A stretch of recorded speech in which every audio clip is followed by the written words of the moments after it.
Hello and welcome to the Find Your X podcast brought to you by Hurricane Marsh Outfitters. I'm your host, Jon Blevins, and sitting to my right is Mitch Kolinsky and Nathan Smothers. Yes, sir. Yeah. How you guys doing? Fantastic. Doing great. Thank y'all Thanks for having us. For y'all that don't know, at this podcast, we're at the National Wild Turkey Federation Convention down in Nashville at the Gaylord Opryland Hotel and Convention Center.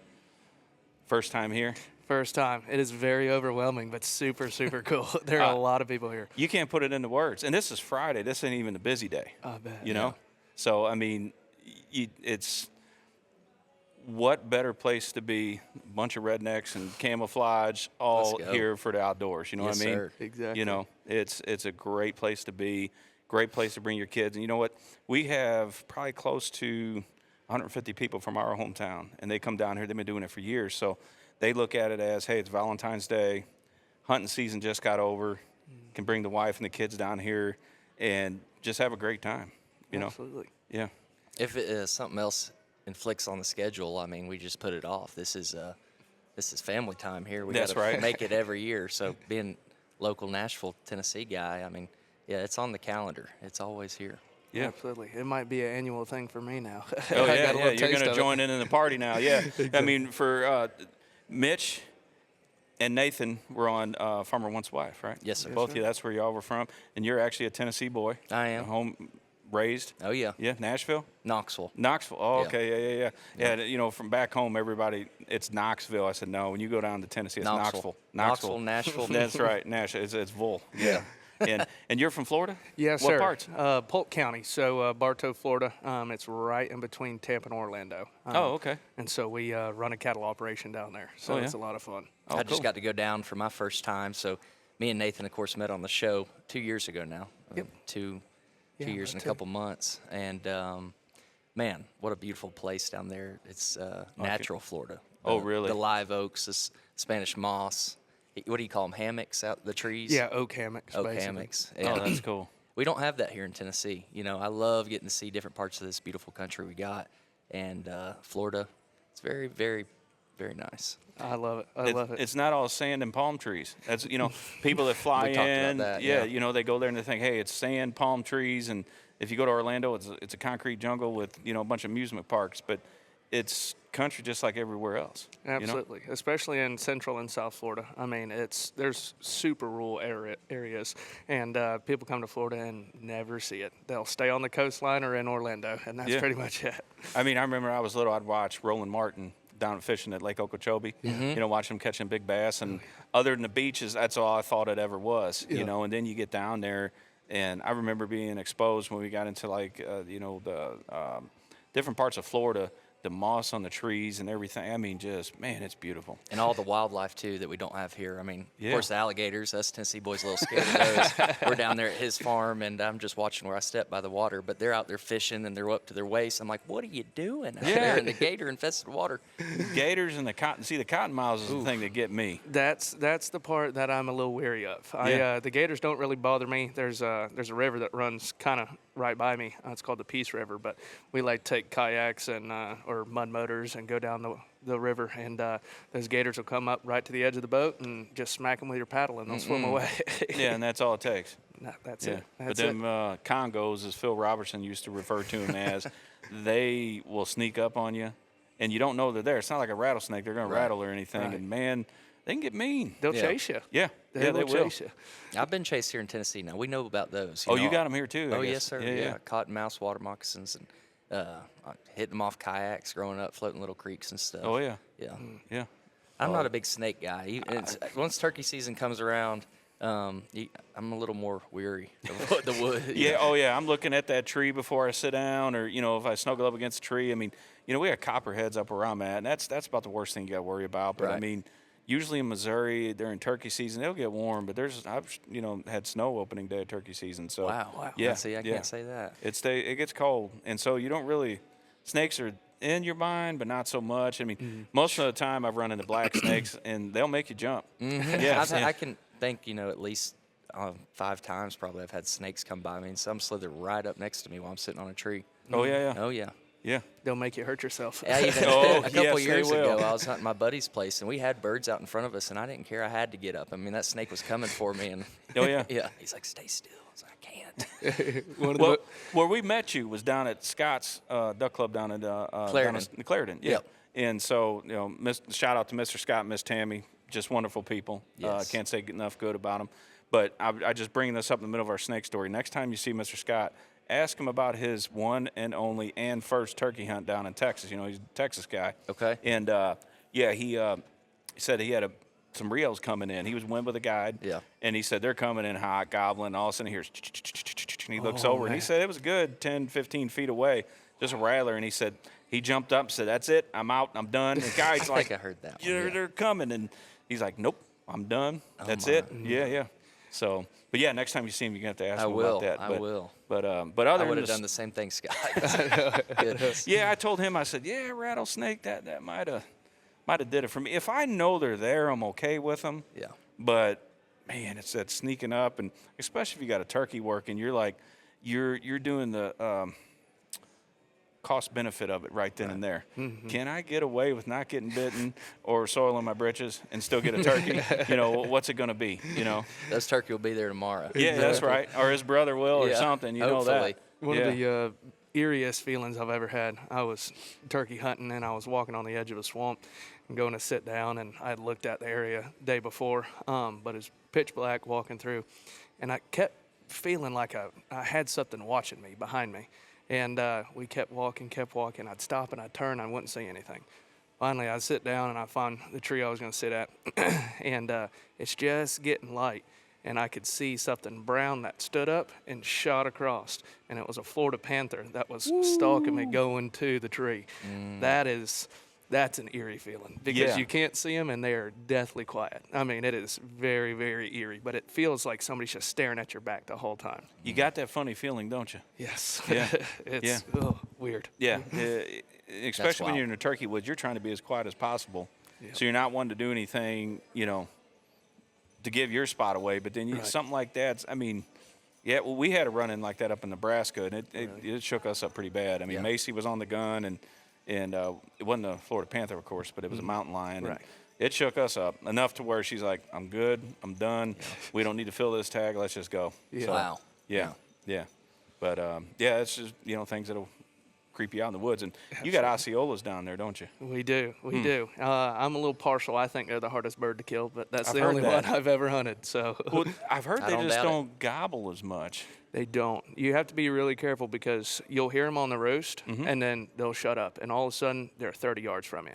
I mean, they are tough, very, Really? very tough. But those woods, whenever you walk in, and I like to kind of hit the call real quick and kind of locate and hear where they're at.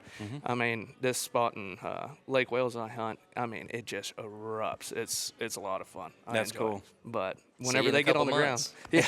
ground, when they get on the ground, they tend to be quiet, and a lot of people call and call and call, and you're just going to scare them off. You Yeah. just got to shut up and let them come to you. And that's hard for a lot of guys. You get out there, you want to run that new call you got and everything else. But yeah, you got to know what you're hunting For and what their habits are, and what their day-to-day life is. And I mean, we're used to the Easterns. I mean, you get one hot, Yeah. I mean, it's hard to shut him up. 100%. Oh yeah. I just let them do their thing. My birds really aren't big call birds. Oh, really? At my farm here outside Nashville, yeah. We'll go out there and we'll, normally since I live on the farm, I know Yeah. where they're at and their patterns, and I like just stalking and waiting on them. Oh, yeah. And getting in that certain spot, and they're making those same tracks historically. Same birds over years. So that's how I like to do it. But I'll let out a little, couple yelps, soft yelps, but it's normally just pretty quiet calling here. Oh yeah. Yeah. Yeah, you don't Let have the to get birds too do their aggressive thing. with them. Yeah, because like he said, I mean, you can scare them. The overcalling's a real thing, and they get educated pretty quickly. So I don't use a decoy or nothing. I mean, I don't like them to know I'm even there. No Yeah. decoy, really. Yeah, no. Interesting. Yeah, that's old school right there. Yeah. I like doing it. Yeah, I mean, I'm torn both ways. You know what I mean? I've killed them over a decoy. My it's first cool. one was, don't get me wrong. Oh yeah, But- it's cool to see them react to the decoy and interact, and you can get away with some stuff when they're focused on that decoy. Yes, sir. I mean, if you got to scratch your nose or something, I mean, when you're up there, I'm not talking like, hey, you know what, I'm just going to do this and stretch and yawn. It ain't going to happen. But when you're up there like that, and, you know, I had a deal last year. We were up in Michigan, and I had a red dot sight on my gun. Okay. And we set up and had turkeys coming at us, but we set up directly looking into the sun that morning. Didn't think about it. And you talk about nervous. I looked at the buddy next to me. He was like, you know, we waited. This turkey bred 3 hens before he came into us. And so we're sitting there, and he's coming, you know, and I had my gun up, and it just took him so long to get in there. But once he did, I looked through that. It looked like I was looking through a kaleidoscope. You remember those when you were a kid? Yeah. I mean, forget about it. I couldn't see him. I look, my buddy's got his gun in his lap, just like enjoying the show, and I'm like, oh my God, I'm gonna screw this up. But it all worked out. Good. So you know, awesome. you know, you have, you know, times like that. You'll always remember those, you know, stories. You know, the things where, you know, that's why I said when I talk to people about hunting, yeah, it's cool to kill a limit or kill a turkey every time you go, or catch a bunch of fish or anything like that. But man, it's sometimes the ones that almost got away, or the ones that do get away, Makes you come screw back. up. Yeah, well, that's right. That's why it's called hunting. Exactly. Absolutely. Yeah. Absolutely. Yeah. Yeah, I like the decoy setup. We like to put out a jake and a hen, and when those gobblers come in and go straight for that jake and mess them up, I think that's pretty cool. Oh, that's fun. I like watching that. Yeah. Them Osceolas get pretty aggressive like that. They do. They Yeah. do. If there's a jake and a hen together and you're calling, and they will go to him. Oh, that's cool. But That's cool. It's pretty neat. Yeah. Yeah, when's it open up down here in Tennessee? April 11th, I want to say. April 11th, okay, so it's a little don't earlier fact than check us. me on that, but I think so. Yeah. Yeah. You ready? I'm getting there. Duck season's just about, duck's over, but we're going snow goose tomorrow. Oh, are you? Conservation in Arkansas for 2 days. He's never been out to hunt in Arkansas, and I spent that'll be 40 days fun. a year out there, you know, for a long time. So I'm excited to take him out there, run some dogs, kill some birds, Yeah. have fun with my buddy. I'm looking forward to it. But yeah, turkey season will be here. Everything lines up just in time. By the time you're getting tired of duck season, turkey's coming around, That's right. and then you get your bird and getting ready for dove. It just happens quickly. So Yeah, it goes by so fast. Yeah. And that's what I like coming to the NWTF. I'm just coming off goose season, going through goose depression, as I call it, and then we get it right into NWTF.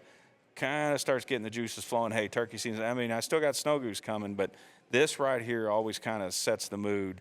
Hey, it's coming. You know, For sure. I go out and I don't know about y'all, but I put trail cameras out. I just like to see what they're doing. Yes, sir. You know, and it's interesting. You know, if we're on the road doing shows and everything, I can see, you know, what kind of patterns, what they're getting in without going out there and messing them up. I'm like you. I got some good farms that I get to hunt. I'm just blessed. You know, the farmers are good to me, and so I get to go and hunt those same places. So with y'all having your own farms, you kind of get their patterns down. And hey, I know these birds are usually here this time of the year, and they maybe here, you know, this part of April, and once you get to May, you know, they shift down here, just depending on, you know, how far the farming season and where we are is progressing. You know, are they in the fields planting, or are they disturbing them or whatever? So, but yeah, the cameras, and then when I'm on the road somewhere, it's just nice to look and see a big old strutter or something like that. Boy, it just gets me ready. You know, Oh, it's yeah. like 2 more weeks of work, 2 more weeks of work. You know what I mean? 100%. So, but yeah. Absolutely. I'm ready for it. They're starting to make their patterns. It's interesting because I don't see them during deer season. I rarely see turkey They during are deer an season. elusive bird, aren't they? Very. Man, turkeys are really smart. And, of course, people talk about how they can see really well. I mean, not moving with turkeys and the way we hunt a lot is on the ground. I mean, not Yeah. really in a blind. When I was younger, we used to. But sitting on a tree or just trying to find some good backdrop and really staying still is so important with these birds. But like I said, I really don't like them to know I'm there. They're less education. Right. You know, they don't, whatever your sounds or whatever, they're not going to pick up on. So, but they're starting to make those patterns. It's crazy how I'm starting to see them now, but you don't see them all winter or all fall. Isn't that something? Yeah. I know they group up real big, and, Yep. you know, so you're not seeing them spread out. You know, then once we get to this point, the times start getting a little, you know, aggressive with each other, and then they start splitting up, and then so they're over a broader area, but still yet, I mean, one of the most elusive birds. I mean, if they don't want you to know they're there, I mean, case in point, I've hunted turkeys before. You hear one on the limb, he's gobbling, flies down, and you hear him land, Yeah. and he shuts up, Yeah. and you're thinking, okay, and I've sat there for hours thinking, okay, well, a hen walked by, he walked away, or he had hens there already and they walked off, nothing. Got up, left, went down the trail where I thought he may have standing right there. Yeah. And never made a peep. You know, we were actually hunting in Alabama one time, me, Sam, and Macy, the first Alabama turkey that Sam ever shot. We were up on this peak. I called it was a mountain because I about had a heart attack walking up it. But we sat up there. I mean, turkey sign scratches everywhere. Yeah. So I'm like, man, this is going to be good, you know. Sit there, nothing. About 8:30, and it wasn't a big piece we had to hunt, so we thought, well, we'll be patient as long as we can, then maybe we'll go, you know, just walk a little bit. And so we sat there, never heard a gobble the whole morning, nothing. We walked maybe 100 yards, maybe, and all of a sudden Sam goes, hey, there's one right there. And I mean, just like real casual, like, hey, there's a turkey right there. And you could see him, just the way this trail, it kind of bent a little bit. And so we had trees in between us and him. He had two hens when he's down there strutting. So we just knelt down in this trail, and thank God it bent, had a curve to it, because I hit one call. He didn't answer. His head went up like that, and he came walking down that trail, and he got about 40 yards. I mean, we were all just sitting there in our leafy suits, and Sam dropped a hammer on him, and we were on the board finally. But awesome. That bird was there probably the whole morning. Yeah. Had no idea, just a quiet bird. Yeah, just a quiet bird. And, you know, I know I was watching, there's some pretty good shows out there, and they, some turkey biologists were talking about, they were putting telemetry on birds, and they were putting these, I don't know what they're called, but they put them up in the trees, and so they can listen to birds gobble. They put it on private ground, they put it on public ground, so they could, you know, have a good idea and understanding, hey, how do birds that are pressured, obviously more on public ground, react to those on private ground? You know, do they gobble less? Do they gobble more? What do they do? And so with them doing that, you know, these guys came back and said, you know, we've come to a determination there's just birds that just don't gobble. Mm-hmm. And those are the ones that probably live longer. Mm-hmm. And it makes sense, you know? You know, I mean, what we're doing is defying Mother Nature. Yeah. Mm-hmm. You know, it's not meant for him to come to us. He's supposed to gobble. The hens come to his tree. He flies down. They walk off. Mm-hmm. And we're defying all that. Yeah. You know, so when you get one struck up, consider yourself lucky is the way I always look at it. So, yeah. And dropping in that deep grease, man, that's my favorite part. Yeah, what are you talking about? I mean, you know, you can almost hear that grease popping when you know, shoot. I mean, turkey nuggets. Wild turkey, man. Oh. No, if you haven't had wild turkey, find somebody that's got some. Mm-hmm. Put it in buttermilk for a day. Put a mustard binder on it and whatever you want, seasoning, and eat that up. Because y'all use the pickle juice at all? I haven't done that. Oh, man. Yeah. It tastes like Chick-fil-A. Yeah? Really. I don't know if I can say that on here, but it does. But, I mean, you know, I think that's part of the secret. You know, I would get the pickles. My wife's like, what are you doing? You're just dumping pickles out of the jar. I said, I got to have this pickle juice. And, yeah. You know, she's gotten to a point, she don't even ask any questions with me. It's hard telling what he's up to. But a buddy of mine told me about that, and I tried it. Oh, man, it is good. Mm-hmm. It's good. But I don't think you could mess up turkey battered, you know. Right. You know, just don't fry it too long. Just don't overcook it. Yeah, that's right. Exactly. That's right. Just don't burn it, tough. and you're going to be all right. Yeah. So we like to cut them in little cubes, and we'll freeze them or hold them overnight in Frank's hot sauce and dump them in, and then you batter them and throw them, and they're just like little bite-sized pieces. That's pretty tasty. Marinate in that heat. Yeah, it's pretty tasty. Yeah. Oh, yeah, I can imagine. It's getting me hungry. I love cooking. We've been so busy here, I haven't had much chance to even eat lunch here today. So we're going to sit here about talking about frying turkey, and I ain't going to get any of that here. So, but yeah, it's coming. I can't wait for that. Have you been talking? Are you going with an outfitter down there in Arkansas? Yeah, Fallen Feathers. My buddies, they're farmers out there. They farm about 20,000 acres outside Newport, northeast Arkansas. And I've been hunting with them for a while, and, man, good guys, good ground, about as good as you can ask for buddies hunting there in Arkansas. So, yeah, we'll be with them. Yeah, they got a bird report right now or anything? Things are slow because duck was slow in the beginning. It got better, you know, when it got colder at the end. But what happened is from what I've been told, is a lot of people were hunting the snow geese early, so a lot of those juveniles and silly birds got killed up. Oh, sure. So now the older birds are just sort of flying over and not giving a look. You know, they're educated and not as interested. But when I come to town, we're going to figure out a way to knock them down tomorrow. Well, I mean, I think as we get into tomorrow and Sunday, I think Sunday's really supposed to warm up. Because I've been, you know, even though we're down here, I'm thinking about, hey, when I get back, what are we going to do? Because we got south winds and 70-degree weather next week at home. Right. So we've had a few snows come through. We set our spread the day after honker season at home, which was February 7th. Okay. I haven't had a chance to go. The farmer took his boys out, and they shot a couple one night.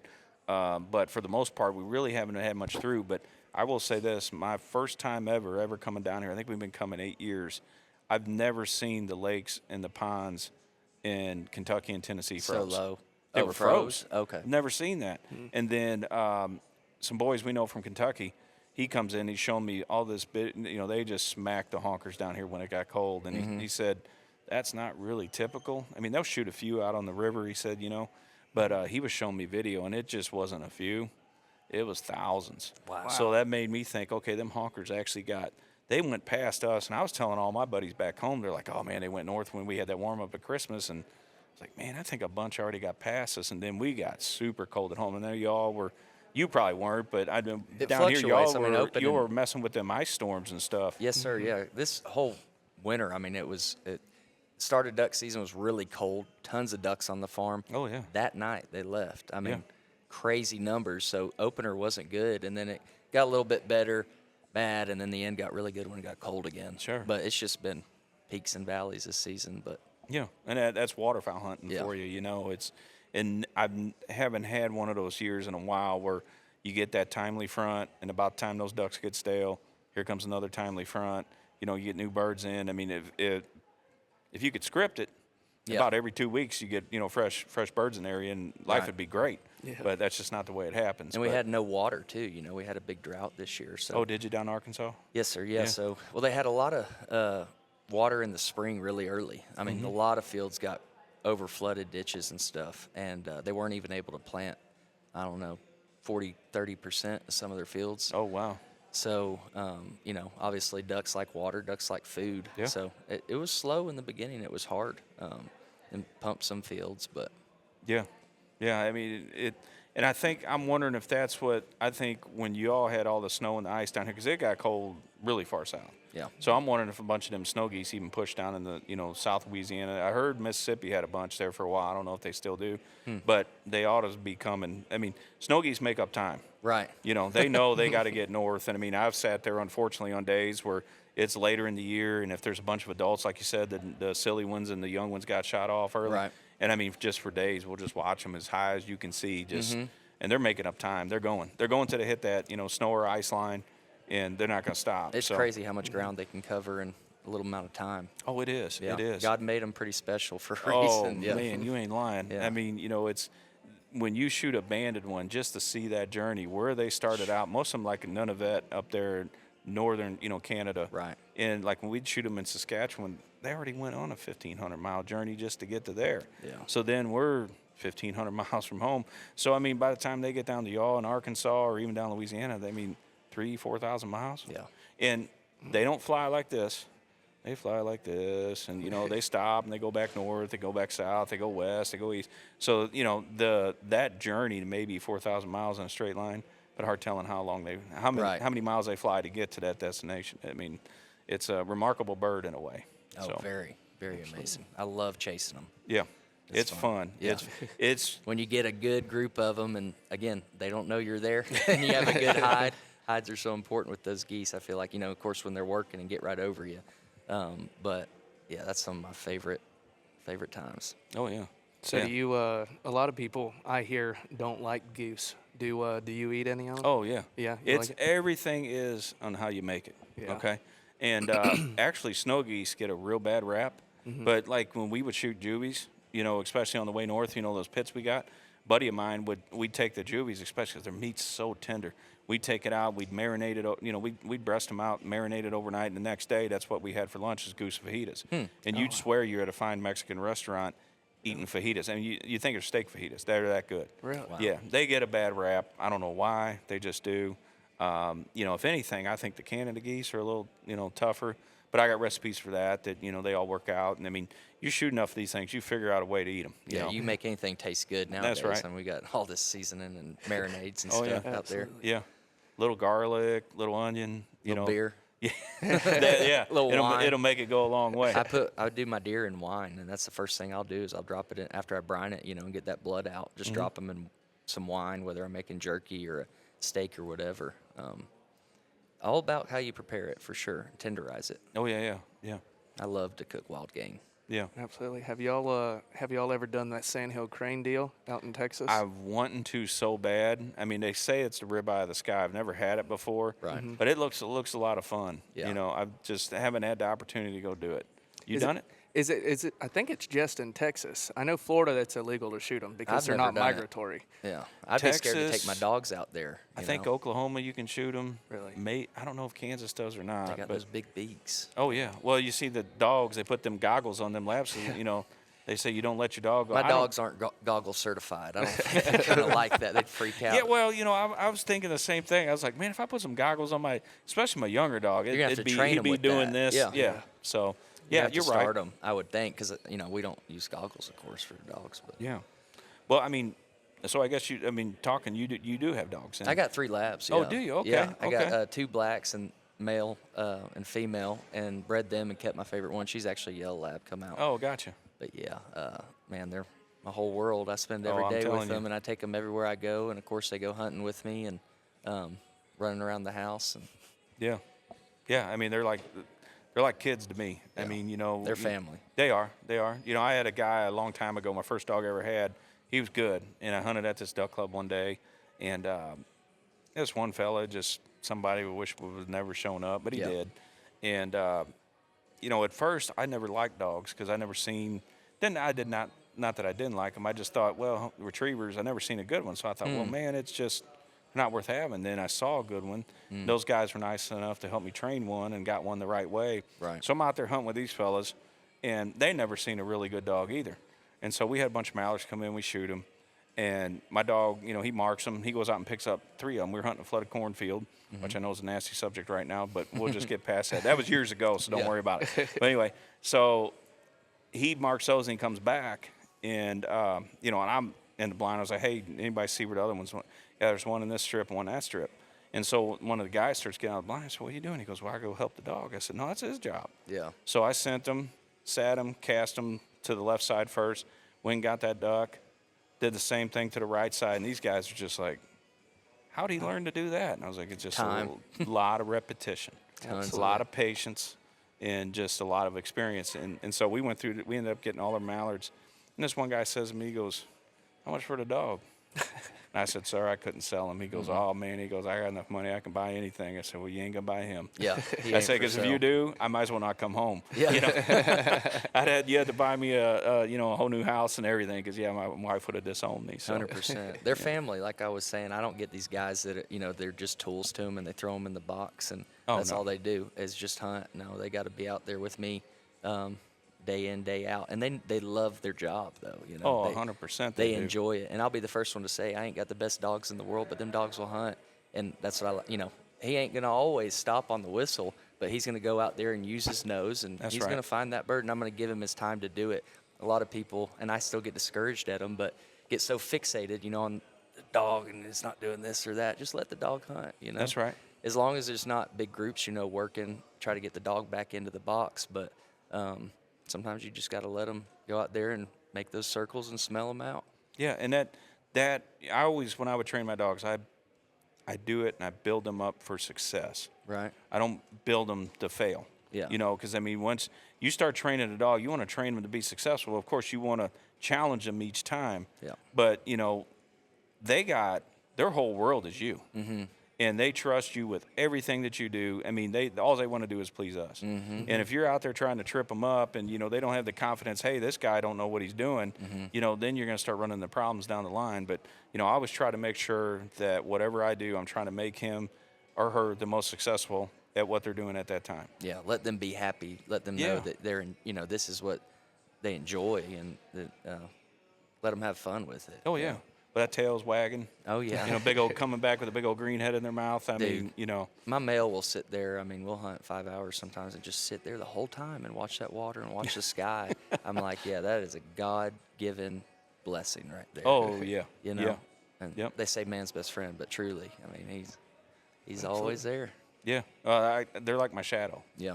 And I'd have them down here, but I mean, it's just so busy and everything I else. thought about it today, but then I Yeah. was like, it might be a little bit of trouble. And It's crazy. he's a man. farm dog. I don't want him pissing on nobody's corner booth or nothing, you know. Like, that's what I was thinking about. Oh, I can't be man. cleaning up pee.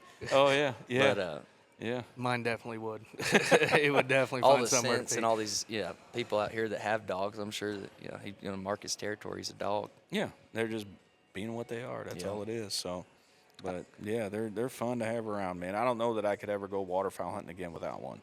As a little boy, just you talking about you didn't really hunt with the dog at first, right? Right. So when I was growing up, I always just was so infatuated with the dogs. Yeah. I started duck hunting with my dad and my granddad and brothers at 9 years old as soon as I could. And I always was so interested in wanting to sit by the dog, and just watch how the dog worked. And my dad used to judge field trials, and we had black labs growing up, and that's how I got into it. But I was hooked immediately watching these dogs, go through all the decoys and not pick one up and go find that bird, because we were hunting mostly open water at that point. And it's just pretty amazing. Oh yeah, It's yeah. cool to see them do it. Does your dog pass up the ones floating for the ones that are moving? Mine does It all the time. depends, dude. My dogs They want have the done ones some moving. crazy stuff. Yeah, some Chief with specs on dry ground. I mean, we've knocked down a dozen before, and he'll break to that point right outside the blind, like when I send him, and he's just standing there watching them fall. And then he might go get that furthest one, but he'll know where those other ones dropped, Oh, and yeah, then he'll yeah. work his way back. And I can say, and I got video footage of it, Chief has picked up 2 specks at once. Oh, and I can't goodness. say that I've ever seen That's that pretty done. good, actually. Yeah, so that was really cool to see. I'll Yeah. have to find that video. Not too many dogs can handle, 2 geese. I mean, 2 my geese, my yeah. new pup right now, Rip. Them honkers we shoot are pretty big ones up there. He's doing really good at it, but still, he's still trying to figure out where's that sweet spot. Where do I got to Right. grab? I mean, he may be dragging them back by their neck or by their foot or by their wing, but he's starting to figure it out, and that's part of it. That's so much fun watching that dog Yes, sir. find that where he needs to be. For sure. And then just watching him like, hey man, Dad, look, I got to figure it out. Yeah. I'm there.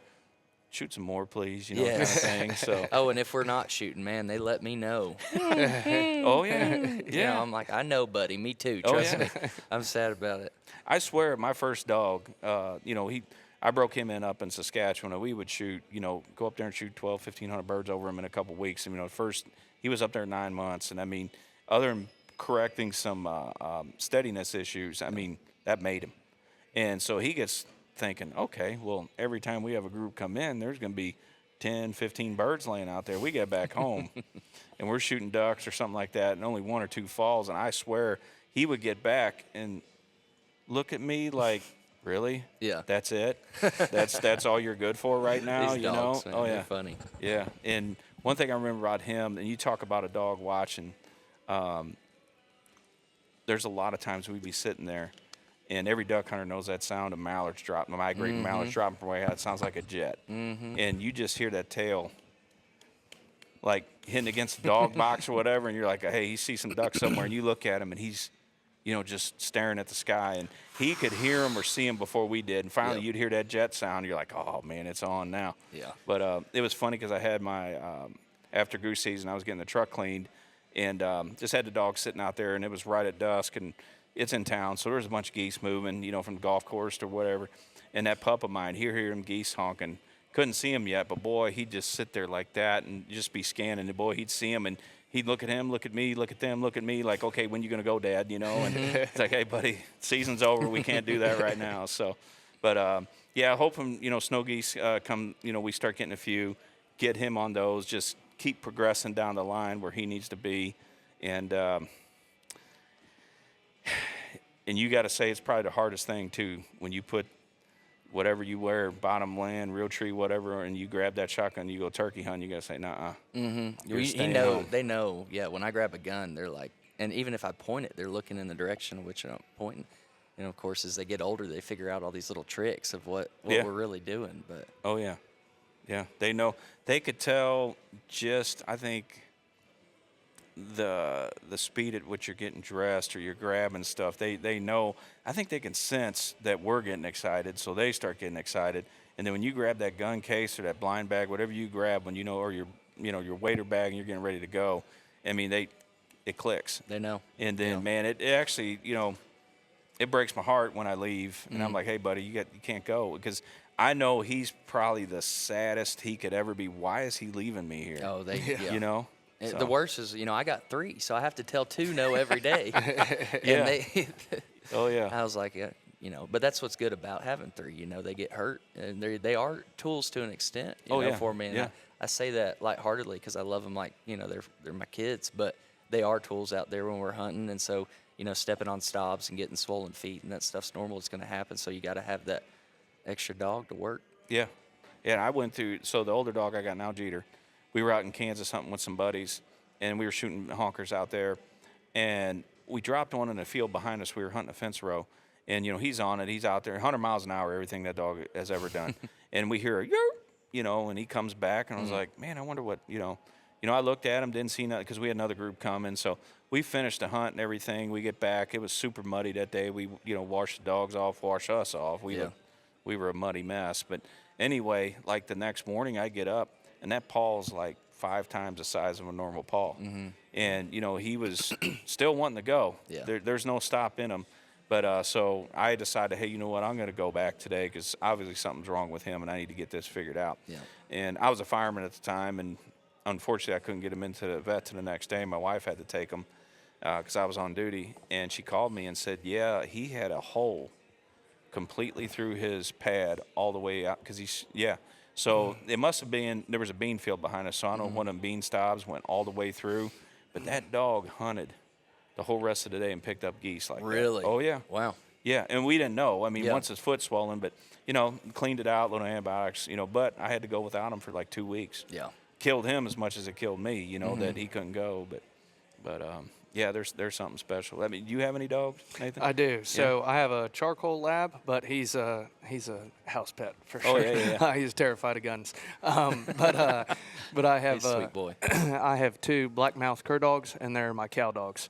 And okay. I got them, I guess, in August, and so they're only 6 months old now, but they're getting it figured out. But they're just as much of a tool and friends to me. When we're working cows, and to see them start working and getting around some cows, that's a lot. It's really cool to watch. So they help herd them and everything? Yeah, well, That's and cool. it's same like with a bird dog. Like you'll go, send your dog to go get a duck. Same with cow dogs. If one strays from the herd, instead of you loping your horse over there, you'll send your dog. They'll bark at them. They'll go back to the herd and come back to you. And then if you're dog breaking, like heifers, for instance, they'll all be in a bunch, and those dogs are just going around them and around them and around them and around them. And then basically it teaches the cows that their safety in numbers to stay together, so they're not strung out all okay. over the place. And so we had a cow dog growing up. His name was Bob, and he was all go, and there was no stop to him. But there was one day he was getting around some cows, and a bull stomped him and broke his leg. Oh, It boy. was terrible. And he limped back, and actually we put him in the side-by-side and drove him back to the trailer. Put him in the trailer, and the next day we rode off to go get another bunch of cows.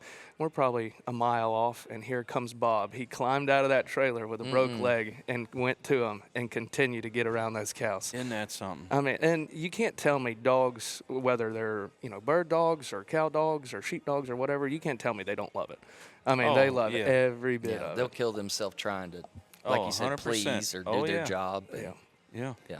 And you If only humans were like dogs, Oh, right? my gosh. I need that on the back of my truck. I mean, shoot. We, and I've heard people, and I've seen, different things and posts about how we're undeserving of them. Mm-hmm. Absolutely. And in a way, there's a lot of times, because, no matter how bad of a day, I've had or anything, or no matter how bad of a day he may have had, that tail's always wagging. He's happy to see me. It's a good representation of the love that the Lord has for us. It's Oh, that agape 100%. love, that they're going to love us no matter what. You Yeah, know? unconditional. Yep. Unconditional. No matter, they don't know, what. Right. They just know they love you. Yeah. Absolutely. Yeah. Those puppies are a lot of fun. They they love to get in trouble because they're brother and sister. They're out of the same litter, and They're high sprung. they're very high But that's energy. good, I guess, for what yeah. you got going on. Absolutely, they are bred to be have a ton of stamina because, especially in Florida, when we're riding Because off, it's hot. very hot in the summertime. I mean, you've got to watch your dogs, especially for gators. You've got to, get them to water, cool them off. But Because they're wanting to go get a drink if they're hot, and then they Well, get close to that water. they'll go lay down and Yeah. cool cool off for a minute, and we Sure. water the horses, water the dogs, and then here comes a little lizard coming up. You got to keep an eye out for that. I've seen gators get dogs multiple times. Dang. Wow. It's So you just throw a whole another degree of difficulty ranching down in Florida. absolutely, Isn't that absolutely. something? Yeah, and they'll get in trouble. I mean, I had one of them. Had a cotton. Well, it wasn't one of the cow dogs. It was actually a stray that was hanging out at the house. But it had a cottonmouth bait up right on my driveway, and the mouth was Really? wide open, and she was barking and barking and barking. I called her Wolfie because she looked like a husky. But I was like, Wolfie, get away from there. But she just wanted to mess with that snake. So Isn't that something? I took care of the snake. But Oh, yeah, of course. Yeah. Yeah. But yeah, there's a lot of stuff they can get into in Florida, and you got to be Yeah. careful. But, Yeah. Yeah. I mean, so how far from from the Everglades? About hour and a half, 2 hours or so. Okay, so you don't really, you hear, just being where we are, we always hear about the pythons and Yeah. how, overabundant they become and kind of become a nuisance or whatever. And so that's something you really don't have to deal with, though. Not particularly. I've never seen any pythons. I know down more South Florida, Everglades, we got a piece of property that's kind of towards like Clewiston area. I imagine y'all probably don't know where that is, but No. it's a tiny, tiny town. But there have been people that see them down in that area, but they're not up as north as we are. Yeah, so you don't have that issue to deal with or anything like that. So, but you got hogs too, don't you? A bunch of hogs. Really? Mitchell came with us about 2 weeks ago. He came down and we put him on some hogs and got to That was awesome. got to Was shoot it? his first Oh one. yeah, I've never shot a pig really. We got them here in Tennessee. I just don't have any pig ground, and went down there and told him I want to get one, and I'll let him tell the story. But It was awesome. We walked into this oak hammock, and it's right on the edge of a swamp. And there was a stand there, and I told Mitchell, I was like, I think the best place for you is in that stand. I said, they're going to walk right across this swamp, and either they're going to come out of it or go into it. And I walk around the corner, and I sit on a tree, and I'm waiting for them. I was going to get them on the other direction. We sat probably an hour and a half, and all of a sudden I heard, boom, boom, boom, boom, boom, boom, boom. I mean, it was like a war zone. Yeah. And I texted. He let me pick my gun out, the 30-30 lever action. I knew I was ready. Oh, yeah. And there was what, a hog and a couple different shoats that came in. Yeah. But it sounded like a war zone. I texted him. I said, "Hey, I'm coming over there. Don't shoot." And I didn't move until that text went out, and then all heard, boom, one more shot. And I was like, "Okay, hang on." He didn't give me enough bullets. Yeah. I grabbed that case of shells or bullets the other day to load that rifle back, and I think I had like 4 of them left. Oh, my goodness. So you ran a dry then. Yeah. I shot every one that was in there. You guys, Well, we're they hunting. make more bullets, so I mean, Yeah. why not? Exactly. Yeah, that's a big problem down in Florida. We out of the ranch, it'll be one night, and a group of hogs can move in and tear up a whole field. I mean, Really? it'll just root it up, and it's a pain in the butt to drive a tractor over or a truck or So, I mean, a lot of people, especially up north that don't have hogs, they don't understand. I mean, them hogs, when they root stuff up, I mean, is that dangerous for your cattle? Because I know, like, up north, like the prairie dogs and gophers and everything, they'll make them holes. And, Break a you get leg, you a get a horse cow or whatever, step or a horse step in there.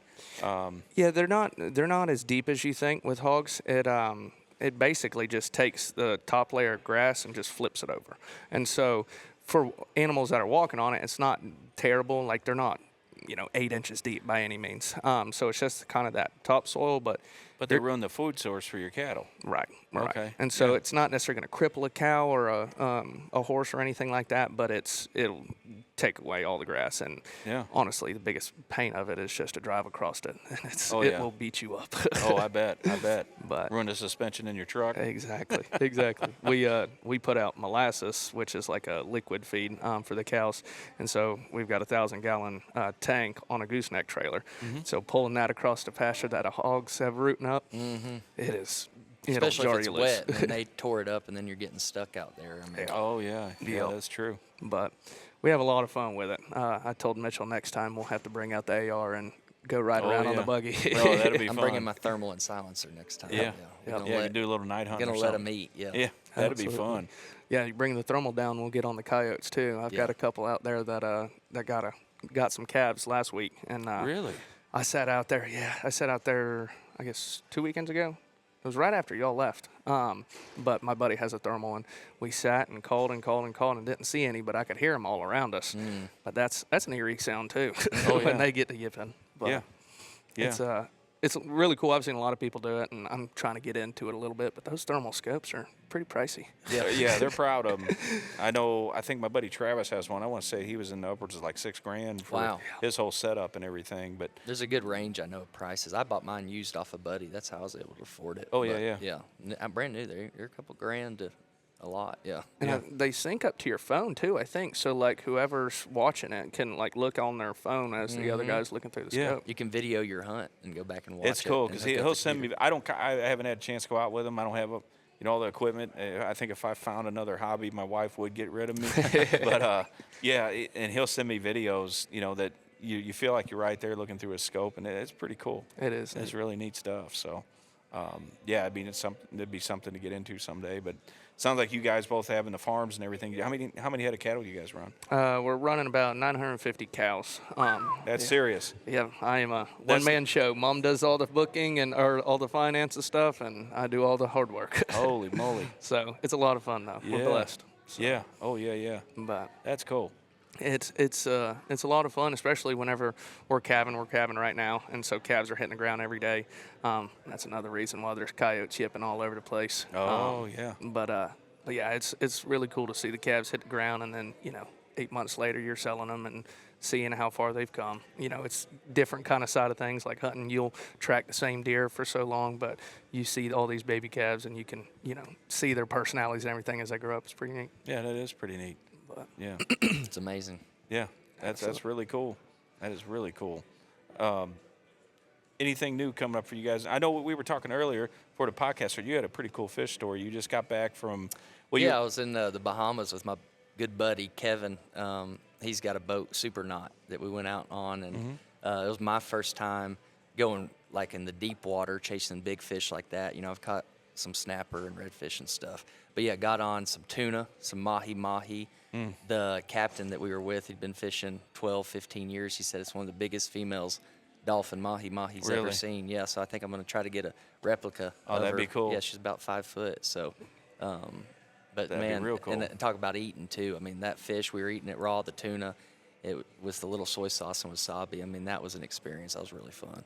Yeah, we were up in Maryland, and a buddy of mine caught some tuna, and he cooked it, and I mean, it looked like steak to me, but like he just seared it is about all he did. And I'm thinking, I don't know about it. I'm not a sushi guy myself.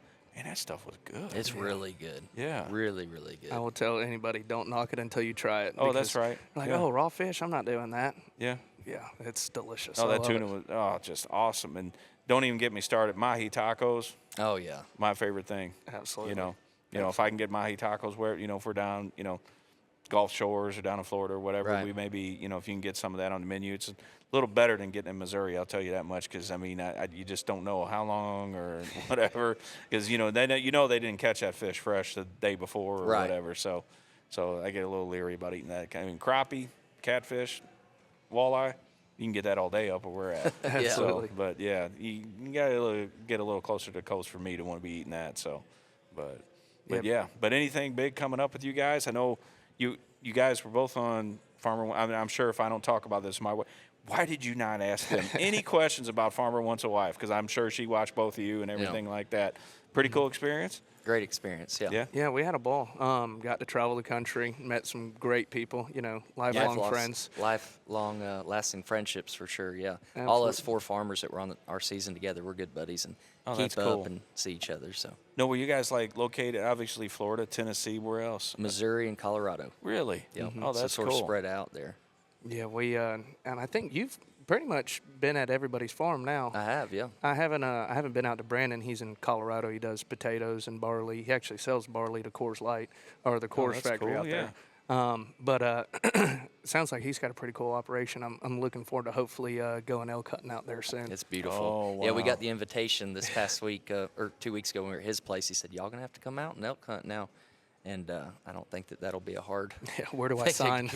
No kidding. I mean, what a deal. You got Osceola's down at his place, Eastern's at yours. Yep. And then you shoot up there and you go elk hunting. I mean, Absolutely. you got a whoop, man. It's amazing. Yeah, God is good and we're all very blessed. Oh yeah, yeah. I mean, we were talking about this earlier, and I talked to a lot of people about that. You talk about, everything that happens. I mean, there is a plan. Amen. There is a plan, and He's looking out for you. And I tell this to a lot of people. I said, you got to make that plan happen, though. You got to take that leap of faith. You got to have enough faith in Him. Mm-hmm. But you got to put that plan into motion.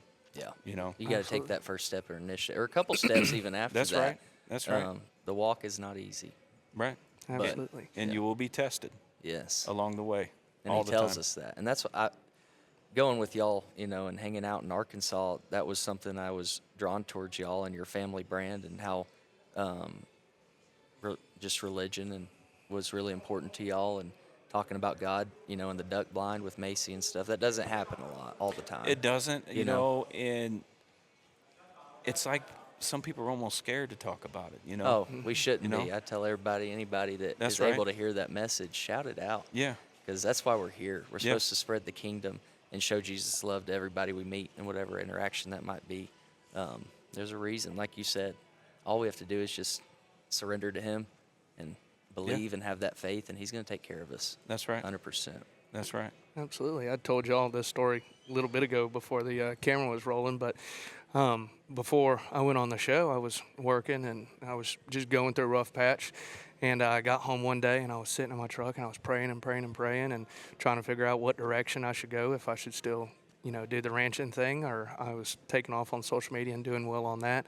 And I was praying. I was like, Lord, I don't know what you want me to do. And quite frankly, I would love somebody to be married to be able to have these conversations with. Yeah. And I kid you not, the next day I got a message from the show that said, hey, have you ever thought about going on the show Farmer Wants a Wife? So I called my mom and I was like, hey, you'll never guess what happened. And she goes, Nathan, you idiot, wake up. That's your answer to prayer right there. Like, Yeah. you prayed for something so specific, and the next day was your answer. And she was like, are you not going to try to do this? And I was like, well, now that you say that, I guess I'd be pretty dumb not to try it, Right, right. And, look at where we're now. Yeah. Still don't have a girl, but we're working on that part. Yeah. I mean, and maybe she wasn't the right one. Exactly. Exactly. And everything it's happens another for a test. reason. That's right. That's right.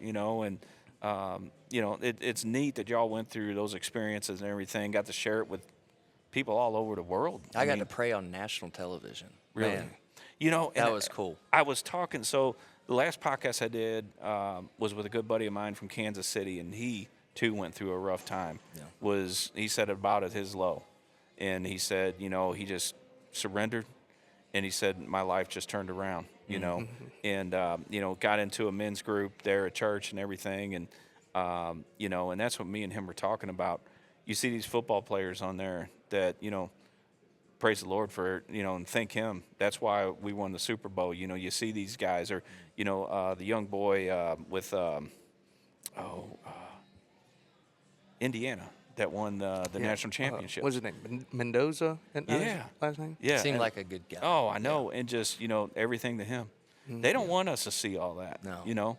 And for, you see people do that, and I think it inspires other people when people aren't afraid To voice to up. talk about it, and that kind of thing. And, that's been a huge foundation in my family forever. Yes, sir. And, it's reflected through Macy and Sam, and, we try to live the way that we would think people, the way He would want.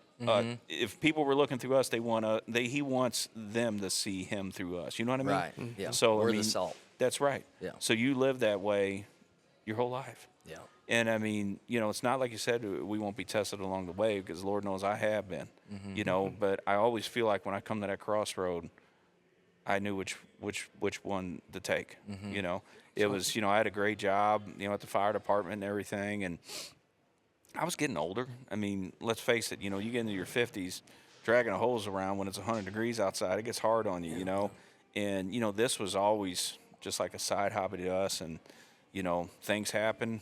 Macy called me one day, and, I mean, he just took care of the rest, and we both just were like, hey, this is it full time. This is what we're going to do.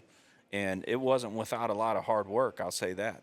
Yeah. But, I mean, He has definitely watched over us, from the get-go. And, we just hope that, people will see that reflected in everything They that we will, do. yeah. I've seen y'all pour your whole life into this over the past couple of years, and so happy to see where the company's come and all the great gear that y'all are putting out. I mean, so many big country stars are wearing y'all's stuff now, and Yeah, see man, that is cool. where it's come from just in a couple of years. I've never seen really a company grow that quick. So kudos to Hurricane Marsh, man. Oh, That's yeah. awesome. Well, I mean, got to give a lot of credit to Sam and Macy, and now we got Nick on our crew right now, and he's joined us, and It's awesome. I mean, we got Chloe here with us, and so many people from our hometown have come down and support us, and they do every year, and I can't thank those people enough. And I mean, people from all over the country. We see people that have been coming and seeing us here since the first day we came here Wow. 8 years ago. 8 years. Isn't now. that cool? That's amazing. Yeah, I mean, just to have that amount of faith in us that, hey, you're going to keep producing stuff and everything else. But I think that says something that, we keep going the direction and following that path and not be strayed. Everything's going to work out, It will. Yes, sir. that's for sure. So, I mean, it's a good time down here. If you haven't been, take it from Nathan, first timer. It's amazing. It's amazing. And we're just getting started. Yeah. When did y'all get in today? Yeah. Well, Yesterday. afternoon Yesterday? or so. he got in, of course I live here, but we got to the show today for the first time. Yeah. Yeah, just at about lunchtime. So we're going to, definitely still got a lot of rounds to make. Go Yeah. see some people, go check out some gear. Yeah. Absolutely. There's a lot of new cool stuff out there, different vests and, Oh, yeah. I mean, it's always just, changing. man, it's like a kid in a candy store when you come here. I mean, you just don't know. You just get overwhelmed. You're walking down the aisle like, man, where do I go? Yeah. You know? Oh, it's too much for me. I can't. It's hard to soak it all in, because you want to go. If it's one thing, want to try a call or something, but no, there's a million of them. Yeah. I mean, How do you pick? I know. Truly. And then they all sound so good. I mean, Yeah. that's the thing, I mean, these guys have made an art out of what they're doing. Yeah. I mean, and they sound sometimes, I think, better than the real thing. Yeah. So, I mean, that's just hard to, make that decision. Hey, which one do I get? And then, man, decoys have come a long way, too. I mean, these decoys now look, I know you were saying you don't like to use them, but I mean,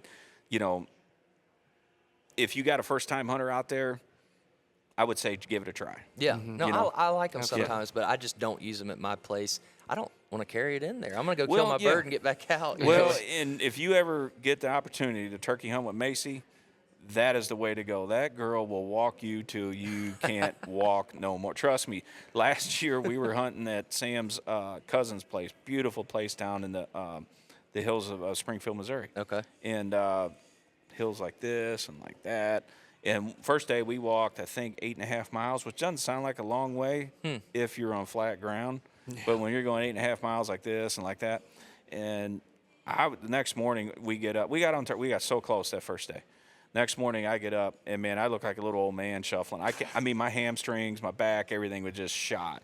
And I was like, let's go after that one. We heard one right by the house. I mean, the house is in the middle of the woods. I mean, beautiful place. And she's like, no, Dad, I want to go back after those ones we were after. There was a lot of turkeys back there. So she's like, you just go for the one by the house. And I was like, thank you, Lord.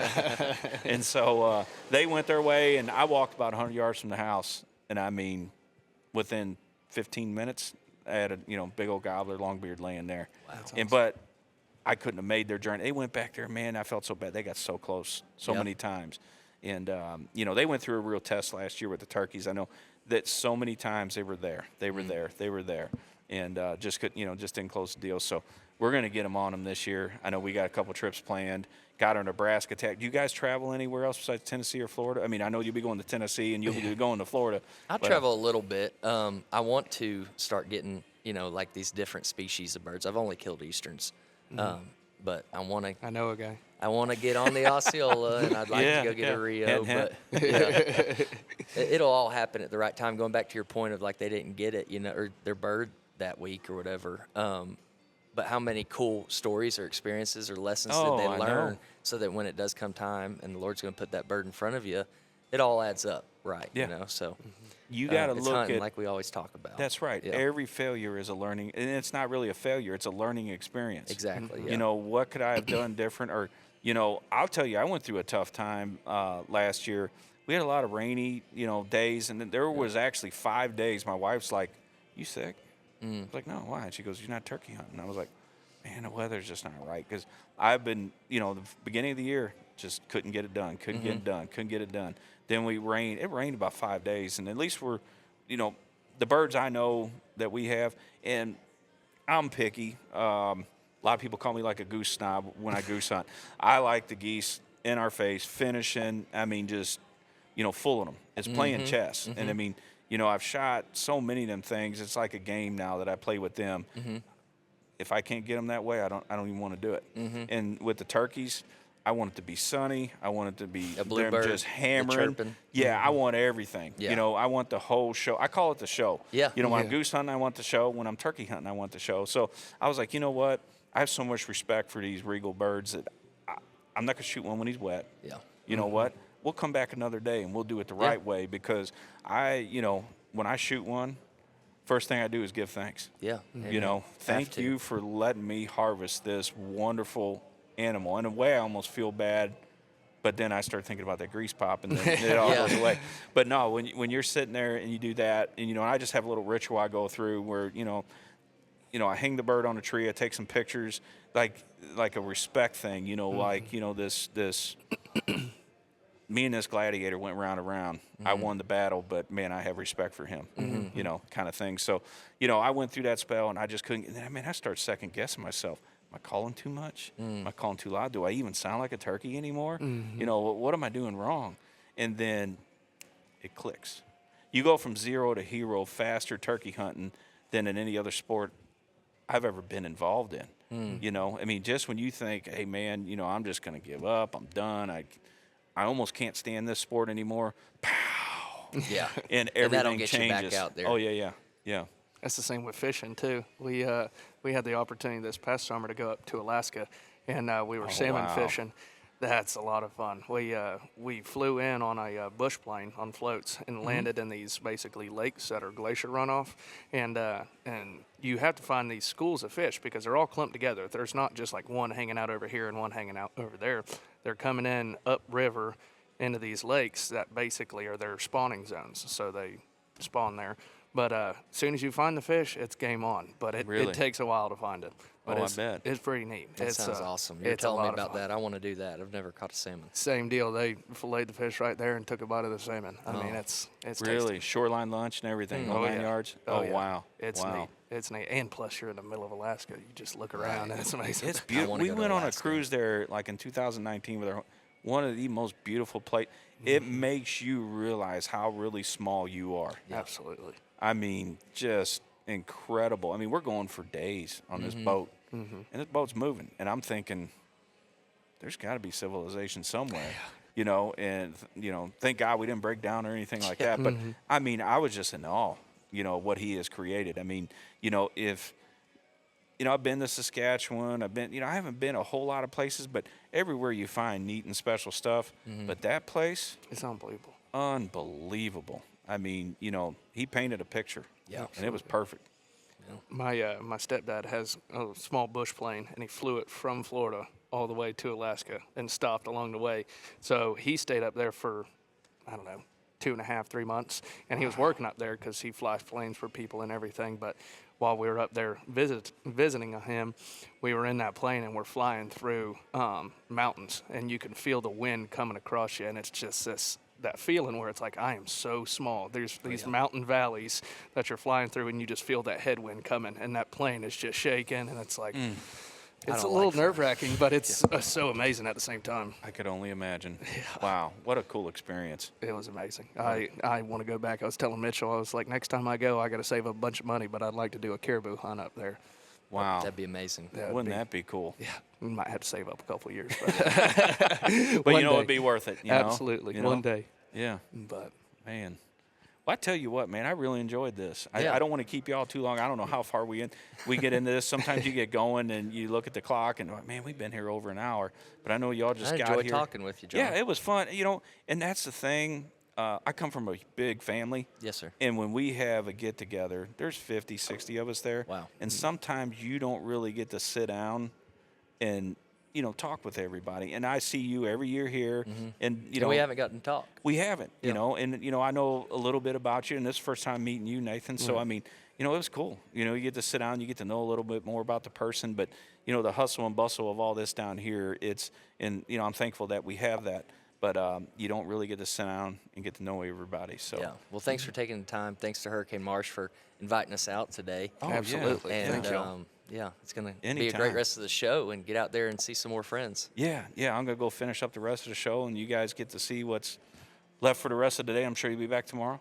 We're going hunting. Arkansas. Oh, that's right. You're going. Yeah, we're leaving. Well, let's get through this right now. Yeah. That way you guys can see it before it closes. And again, man, it was my pleasure. Thank you. Absolutely. Thank Yes, you, sir. Mitch. Thank you, Jon. Appreciate you, Appreciate Nathan. it. Yeah, Yes, God sir. bless you guys, and have a great time. Yeah, God bless you, brother. All right. Thank you. So this is Jon Blevins with Hurricane Marsh Outfitters.